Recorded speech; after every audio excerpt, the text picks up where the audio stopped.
Dans cette leçon, nous allons voir comment utiliser les options d'ajustement et de décalage des plis. Sur ce modèle disponible, je vais cliquer sur Tôle pliée sur arête. Je vais créer des plis sur ces deux arêtes. Donc la première, je tire dessus. Et la deuxième, on voit bien déjà qu'on a une intersection entre les deux.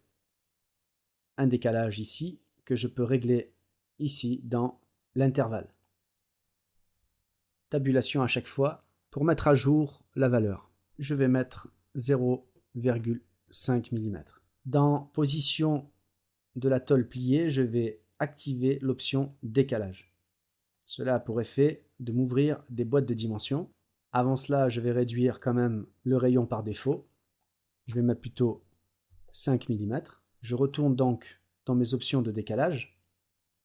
On peut changer la direction du décalage en cliquant là-dessus. Donc on voit bien qu'on va vers l'intérieur de la tôle cette fois. J'aurais pu très bien le faire aussi avec cette flèche. Par cliquer glisser. Donc on retrouve toujours à peu près les mêmes options de réglage.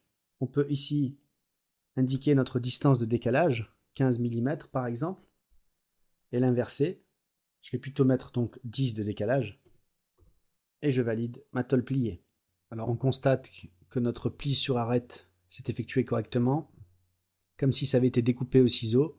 Il y aurait peut-être ce morceau ici à ajuster, justement, c'est ce que l'on va voir. Donc il faut rééditer notre tôle pliée sur arête 1, simple clic, éditer la fonction. Il y avait une option ici qu'il fallait cocher, ajuster les plis de côté. Si je la coche et que je valide à nouveau ma tôle pliée, j'ai bien enlevé le superflu de chaque côté. Notre pièce de tôlerie a une bien meilleure apparence maintenant. Pour supprimer le pli d'une arête, tout simplement on clique sur notre tôle pliée sur arête, éditer la fonction. Je désélectionne l'arête en recliquant dessus. Je peux sélectionner une autre arête qui va garder les mêmes paramètres que précédemment. Et je valide à nouveau. Voilà donc ce qu'il faut savoir sur les options d'ajustement et de décalage des plis.